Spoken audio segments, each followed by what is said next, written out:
ভাবি জানো, মানুষ বলে না বাংলাদেশের ডাক্তারদের নাকি কোনো মায়া দরদ নেই, তারা নাকি হাসি খুশি থাকে না।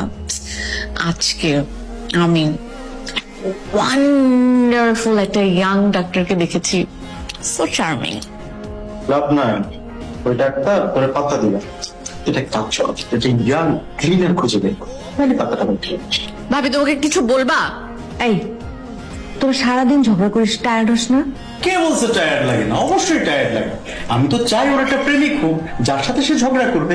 আমার তখন আর ঝগড়াটা করা লাগবে না, অবশ্য আমার মতো সহ্য করবে না বলে। কাব্য চুপচাপ খাতো। এই কবিতা কি যেন বলছিলি? বলার মুডটা কোথায় আছে ভাবি? বলার মুডটাই তো চলে গেছে।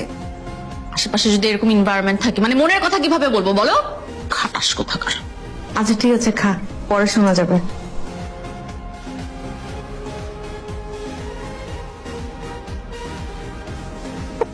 চল রে, এই দুদিন অনেক কষ্ট দিলাম তোর, অনেক কষ্ট হয়ে গেছে।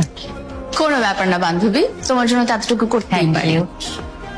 এই এক second, excuse me, doctor Ayan চৌধুরীর সাথে দেখা করার জন্য কি আজকে সিরিয়াল পাওয়া যাবে? সরি, আজকে স্যারের ডে অফ। আপনি এক কাজ করতে পারেন, স্যারের ভিজিটিং কার্ডটা রাখতে পারেন। এই তোর কি হয়েছে? তুই ডাক্তার দেখাবি কাহিনী কি? বুঝলাম না। ঠিক আছিস? হ্যাঁ হ্যাঁ, আরে আমার জন্য না, তাহলে আরেকজনের জন্য।